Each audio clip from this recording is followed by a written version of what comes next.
ఎన్నికలు సమీపిస్తున్న నేపథ్యంలో తెలంగాణలో రాజకీయంగా ఉత్కంఠం అయితే లేపుతుంది. అయితే బీజేపీ అలాగే కాంగ్రెస్ పార్టీ అయితే అధిష్టానం నుంచి పిలుపు వచ్చిన మేరకు అయితే ఆ పార్టీలు అయితే అక్కడ నేతలు అయితే అక్కడికి వెళ్తున్నారు. ఒక చక్రం ఏ విధంగా తిప్పాలి తెలంగాణ రాష్ట్ర ఎన్నికల నేపథ్యంలో అంటూ కూడా రెండు పార్టీలు అయితే అనుకుంటున్నాయి. అయితే ఇక్కడ రాష్ట్ర ప్రభుత్వం చూసుకున్నట్లయితే ఒక అధికార పార్టీ బీఆర్ఎస్ అయితే చూసుకున్నట్లయితే ఒకవైపు కేటీఆర్ అయితే విస్తృతంగా రాష్ట్ర వ్యాప్తంగా కూడా పర్యటనలు చేస్తున్నారు. అలాగే ఇటు పార్టీ బలోపేతం చేసుకున్నందుకు రాజకీయంగా జాతీయంగా కూడా బలోపేతం చేసుకునే విధంగా అయితే ఇటువైపు మహారాష్ట్ర పర్యటన అయితే కేసీఆర్ చేస్తున్నారు. అయితే మొత్తంగా చూసుకున్నట్లయితే రాబోయే ఎన్నికల్లో హ్యాట్రిక్ కొట్టాలని ఒకవైపు బీఆర్ఎస్ పార్టీ అయితే వేచి ఉంది. అలాగే ఎట్టి పరిస్థితుల్లో కూడా ఈసారి అధికారంలోకి కాంగ్రెస్ పార్టీ కైవసం చేసుకుంటుందని, అలాగే బీజేపీ కూడా మా యొక్క గ్రాఫ్ ఏ విధంగా కూడా పడిపోలేదు, మేమే అధికారం చేపడతామని చెప్పేసి బీజేపీ అండి. అసలు మొత్తంగా చూసుకున్నట్లయితే ఇక ఎన్నికల హీట్ అనేది నిజంగానే ఇంకా 6 నెలలు ఉన్న వ్యవధిలోనే ఈ విధంగా అవడానికి అసలు ప్రధానంగా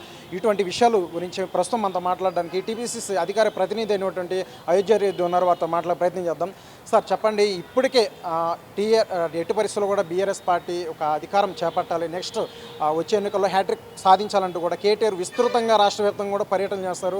ఈ యొక్క ప్రవేశపెట్టిన సంక్షేమ పథకాలు కూడా అందరికీ చెప్పి మరోసారి అధికారంలో రావడానికి కూడా వేచి ఉన్నారు. అలాగే ఇటువైపు జాతీయంగా కూడా పార్టీ బలోపేతం చేసుకున్నందుకు మహారాష్ట్ర కూడా కేసీఆర్ పర్యటిస్తున్నాడు. సార్ మొత్తంగా ఏ విధంగా చూడొచ్చు ఒక అధికార పార్టీ చేపడుతున్న ఒక చర్యల్ని? ఇప్పుడు తెలంగాణ ప్రజలకిచ్చిన హామీలను అమలు చేయడం చేతగాక, తెలంగాణ ప్రజలకు మోసం చేసిన ముఖంని చూపించలేక ఇలా మహారాష్ట్ర పర్యటన తిరుగుతున్నారు. ఇవాళ తెలంగాణలో కేసీఆర్ని కానీ, కేసీఆర్ కుటుంబంలో ఉన్న మంత్రులుగా ఉన్న హరీష్ రావు గారిని కానీ, తర్వాత కేటీఆర్ని కానీ భద్రత లేకుండా ప్రజలకు మధ్యనే నిజంగా వీళ్ళు ప్రజలకు అభివృద్ధి చేసిండ్రు, ప్రజలకు సంక్షేమం చేసిండ్రు, ప్రజలు ఏం చేయాలి? వీళ్ళని గౌరవించి ఇంటికి పంపాలి. కానీ ప్రజల మధ్యనకు వీళ్ళు భద్రత లేకుండా వెళ్ళమనండి, బట్టలు తినకుండా ఇంటికి రమ్మనండి అంటే వాళ్ళు చేసిన మోసం తెలంగాణ ప్రజలకు చాలా స్పష్టంగా అర్థమైంది. మేము మోసకారులము, ప్రజలు కూడా గుర్తించున్నారని చంద్రశేఖర్ గారు కానీ, హరీష్కు, కేటీఆర్కి అర్థమైంది. అందుకనే తెలంగాణ ప్రజలకు మధ్యన పోవాలంటే మీరు ఏ నియోజకవర్గానికి ఏ జిల్లా పర్యటన చూడండి అన్న 100% వాళ్ళు పర్యటన ఉంది అంటే ప్రతిపక్ష నాయకులను, ఉద్యమకారులను, ప్రజలలో సమాజం మీద కొద్దిగా కాన్షియస్ ఉన్న ప్రతి నాయకుని అరెస్ట్ చేసి వాళ్ళు పర్యటిస్తున్నారు. నిజంగా అభివృద్ధి చేస్తే ఎందుకు నువ్వు జైల్లో పెట్టాల్సిన అవసరం ఏమొచ్చింది? ధైర్యంగా నువ్వు ప్రజలకు పోయి నువ్వు చేసిన ఈ అభివృద్ధిని నన్ను ఎందుకు నిలదీస్తున్నావు చెప్పాలి, ఎందుకు పోతున్నావు అంటే నువ్వు ప్రజలకు ఇక్కడ మోసం చేసినావు అనేది అర్థమైపోయింది. ఒకటి, ప్రజలకు ఇచ్చిన హామీలన్నా దళితులకు 3 ఎకరాల భూమి ఇస్తానని ఇచ్చిండా?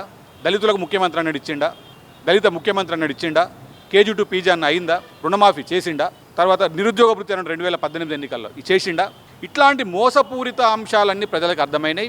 తర్వాత అభివృద్ధి కూడా 9 ఏళ్లలో కనీసం ఒక 100 TMCలు గోదావరి జలాలను వాడుకోలేని అసమర్థుడు, చేతగానుడు, కూట్లడే రాయిదీలను వేట్ల పోయి ఏం చేస్తావు? అది కూడా దేశ ప్రజలకు అర్థమవుతున్నది. కేవలం కాంగ్రెస్కి అనుకూలంగా ఉన్న ఓట్లను, బీజేపీకి వ్యతిరేకంగా ఉన్న ఓట్లను కాంగ్రెస్ వైపు రాకుండా చేయడానికి కోసం ఈ రెండింటి ద్వారా బీజేపీకి మేలు చేయాలనే లక్ష్యంతో తప్ప ఆయన సొంతంగా ఎదగాలనో లేకపోతే ఏదో చేద్దామనో వృద్దామనో చూసుకుంటలేడు. ఆయన చేసేది లేదు. తెలంగాణ ప్రజలు నమ్మతలేరు, ఆయనను దేశ ప్రజలు నమ్మతలేరు. కేవలం ఒక మోసపూరిత నాయకునిగానే, విశ్వసనీయత లేని మోసకారిగానే కేసీఆర్ చూస్తున్నారు. కేసీఆర్ మాటలను తెలంగాణ ప్రజలు నమ్మరు, దేశ ప్రజలు నమ్మతలేరు. సార్ 12 మంది బలిదానాలతో వచ్చిన ఒక తెలంగాణ, అలాగే కాంగ్రెస్ పార్టీ అంటే తెలంగాణ ఇచ్చింది తెచ్చింది కాంగ్రెస్ పార్టీ అని అంటున్నారు. అక్కడ నిన్న కేటీఆర్ వ్యాఖ్యానించారు, 12 మంది బలిదానాలు అయితే కానీ కాంగ్రెస్ పార్టీ అయితే ఈ యొక్క తెలంగాణలో ఇవ్వలేదు కదా, మరి 12 మంది ఒక బలిదాన కారకురాలు కూడా మరి కాంగ్రెస్ పార్టీ సోనియమ్మ కదా, మరి సోనియమ్మ మరి తెలంగాణ ఇవ్వడానికి గల కారణం ఏంటి? అసలు అంతమంది బలిదానం అయితే ఇవ్వడం జరిగిందా అని ఆ విధంగా ఘాటు వ్యాఖ్యానం చేస్తారు. ఏ విధంగా అంతకుముందు కూడా మన పార్టీ అధ్యక్షులు రేవంత్ రెడ్డి గారి మీద ఏదో అవాకులు చెవాకులు మాట్లాడి విన్నాం.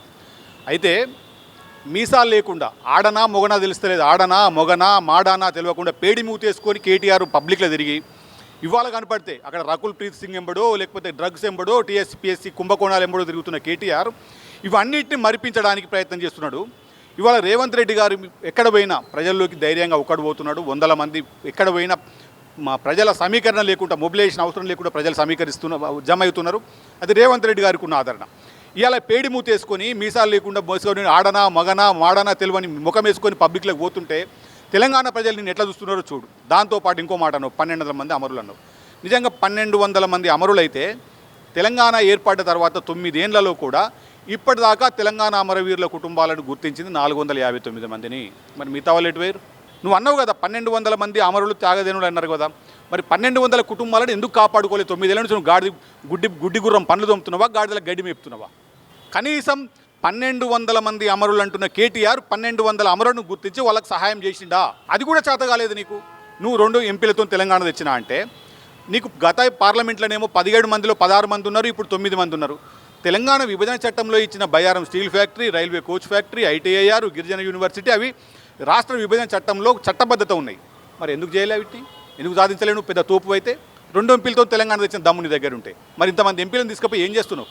అదే మన గాడిద పనులు తోముతున్నావా, లేకపోతే ఆడ పోయి ఎక్కడెక్కడ చెప్తున్నారు కానీ మీ పార్టీ నాయకులు చెప్తున్నారు, ఆ మోడల్ సినిమా యాక్టర్లతోటి చిందులు వేస్తున్నాడు, అటు చేస్తున్నాడు, ఇటు చేస్తున్నాడు, నీ పార్టీ నాయకులు చెప్తున్నారు. నీకు అధికారం ఇచ్చింది, మీ ఎంపీలను గెలిపించింది దానికోసమా? విందులు వినోదాలు విలాసాల కోసమా? తెలంగాణ ప్రజలకు ఇచ్చిన హామీలను అమలు చేయించుకున్న అసమర్థుడు కేటీఆర్.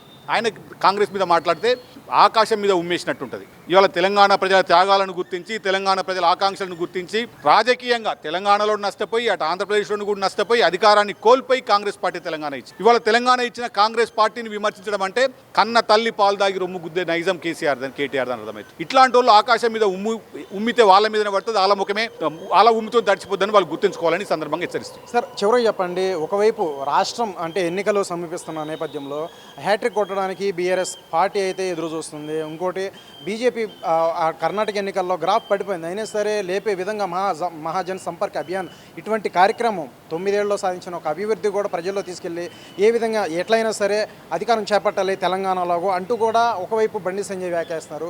ఇటువైపు మరి ఈ యొక్క 2 పార్టీలను కూడా మరి తట్టుకొని మరి కర్ణాటక ఎన్నిక ఫలితాలు అనేవి నిజంగా ఎక్కడ కూడా అంత భారీ మెజారిటీతో మరి కాంగ్రెస్ పార్టీ ముందుకు వెళ్ళే విధంగా వ్యూహం రచిస్తుంది అనుకోవచ్చు అన్న. ఇప్పుడు ఒకటి 2 అంశాలు, మీరు ఒకటి బీజేపీ అడిగారు, టీఆర్ఎస్ అడిగారు. బీజేపీ అనేది తెలంగాణకు సంబంధం లేని పార్టీ.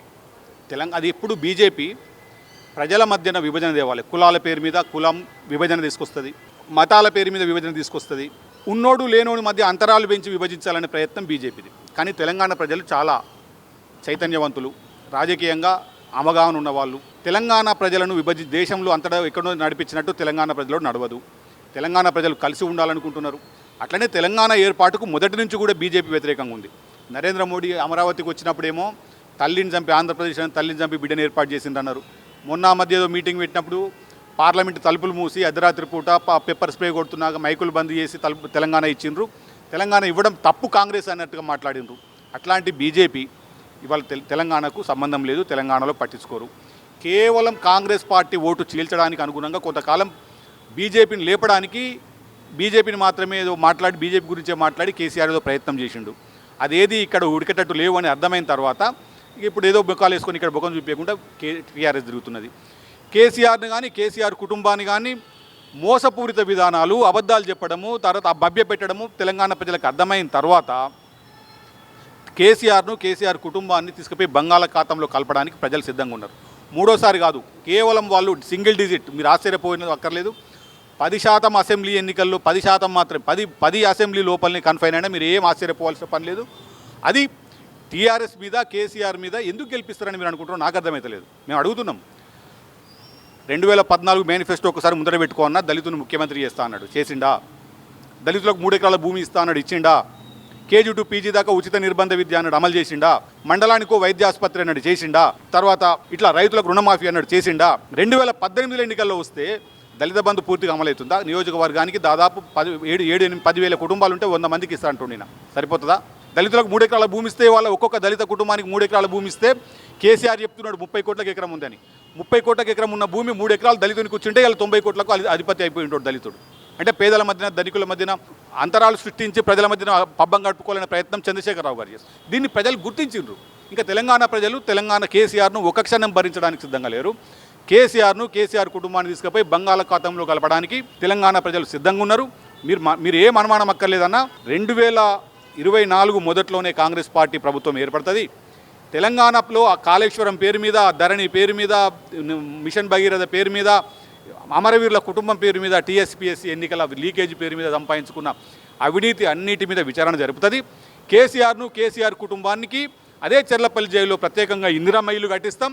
ఆయన బిడ్డ అల్లుడు వస్తే కూడా ఆత్మగౌరవంతో బతికేటట్టు అదే చెర్లపల్లి జైల్లో వాళ్ళకు రూమ్ కూడా ఉంటుందన్న తయారుగా. Thank you. రైట్, ఇది కదా మా టీపీసీ అధికార ప్రతినిధి అయినటువంటి అయోధ్య రెడ్డి మాటలు అయితే మనం విన్నాం. అంటే రాబోయే ఎన్నికల్లో మనం చూసుకున్నట్లయితే హ్యాట్రిక్ కొడతారు అని చెప్పేసి అధికార పార్టీ నేతలందరూ కూడా చెప్తున్నారు. స్వయం కేటీఆర్ అయితే ప్రతి సభల్లో కూడా చెప్తున్న మాటలు అయితే మనం విన్నాం. అయితే ఇప్పుడు వరకు ఈ 9 ఏళ్లలో కూడా ఏ ఒక్క వ్యక్తి కూడా తెలంగాణ రాష్ట్రంలో బాగుపడిన సంఘటనలు అయితే ఎక్కడా లేవు. అయితే మన గతంలో 2014లో పెట్టిన ఒక మేనిఫెస్టో గమనించినట్లయితే ఇప్పటి వరకు కూడా ఏ ఒక్క హామీ కూడా నెరవేర్చిన ఈ యొక్క కేసీఆర్ నెక్స్ట్ వచ్చే ఎన్నికల్లో ఏ విధంగా తెలంగాణ ప్రజలు నమ్మి ఓటు వేస్తారు, అది ఒక విడ్డూరం అంటూ కూడా మండిపడ్డారు అయోధ్యారెడ్డి. అయితే ఇక బీజేపీ చూసుకున్నట్లయితే ఒక బీజేపీ పార్టీ కూడా అసలు ఎట్టి పరిస్థితుల్లో కూడా కర్ణాటక ఎన్నికల్లో ఒక దాని ఓటమి అనేది అక్కడ చూసింది. అయితే కర్ణాటకలో యొక్క ఏ విధంగా చూసిందో ఇక్కడ కూడా అదే పరిస్థితి సిచ్యువేషన్ ఉంది. ఎట్టి పరిస్థితుల్లో కూడా ఇక్కడ బీజేపీని అయితే తెలంగాణ ప్రజలైతే ఆదరించడం అంటున్నారు. అయితే మొత్తంగా చూసుకున్నట్లయితే రాబోయే ఎన్నికల్లో ఒక వ్యూహ రచనలో కూడా ముందుకు వెళ్తూ ఎట్టి పరిస్థితుల్లో కూడా రాబోయే ఎన్నికల్లో అధికారం లక్ష్యంగా ఒక అడుగులు వేస్తుంది, ఐక్యంగా అడుగులు వేస్తుంది. అలాగే పేదల పార్టీ చూసుకున్నట్లయితే అది కాంగ్రెస్ పార్టీయే. అయితే తెలంగాణ రావడానికి గల కారణం ఏవైతే ఉన్నాయో ఒక అభివృద్ధి కోసం తెచ్చుకున్నావో అవన్నీ కూడా ఒక కాంగ్రెస్ పార్టీ వల్లే సాధ్యం అవుతాయి అంటూ కూడా ధీమా వ్యక్తం చేస్తున్నారు. ఏదేమైనా సరే వచ్చే ఎన్నికల్లో మాత్రం అధిక మెజారిటీతో రాబోయే 2024 మొదట్లోనే కాంగ్రెస్ పార్టీ అధికారం చేపడుతుందంటూ కూడా ధీమా వ్యక్తం చేసిన మాటల్లో మనం అయితే విన్నాం. వీడియో జర్నలిస్ట్ మలేష్తో ప్రవీణ్, అమ్మన్ న్యూస్, హైదరాబాద్.